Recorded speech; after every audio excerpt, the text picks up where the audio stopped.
Now at $583,000 settlement between the City of Cincinnati and the Greater Cincinnati Homeless Coalition regarding an area known as Tent City. You might remember that in 2018, there were homeless camps set up downtown right there on 3rd Street. That resulted in a federal lawsuit challenging the city to break up those camps. Was it a civil rights violation? WCPO 9 News anchor Brent Paganski is live right now at City Hall. Brett, people on both sides agree this does not settle everything. And they said, let's be honest, homelessness is still a problem in Cincinnati like it is in the rest of the country. But in this settlement, it outlines that police officers are no longer the first response when it comes to those complaints about Tent City or any other homeless camps around the city.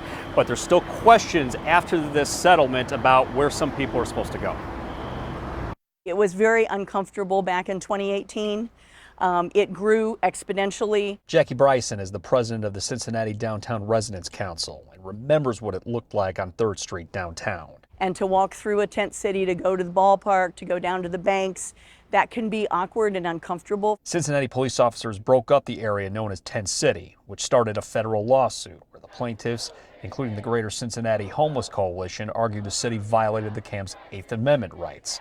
But the city and the plaintiffs reached a settlement, which outlines police are no longer the first response to a complaint about a homeless camp.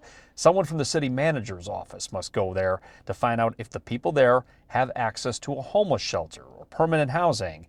If they do, then the city can give them the 3-day warning to leave. And if they don't, they could be cited for trespassing. I think the Tent City was a really visible representation of how many unsheltered people we have in our city right now. On Tuesday, Georgine Getty from Our Daily Bread told us 70% of their clients are homeless, up from 50% from 2019. And about 20 people every day come here to cool off and sleep in this room. Because they are sleeping out places that are not safe for them. They are too hot, they are too cold, they are wet, they are not sleeping well, and they just come in here and crash because they finally feel safe. This settlement will not solve all of our problems by any means. Bryson's question, what happens to those who aren't eligible for temporary or permanent housing, and do they stay downtown? For how long? Are we saying that forevermore? Are we saying for 10 years? Are we saying for 2 weeks? Are we saying that they get on a list and when housing becomes available, that all bets are off? It's that big question of where are they supposed to go? Right, and our shelters are consistently full, and the ultimate solution is going to be permanent supportive housing.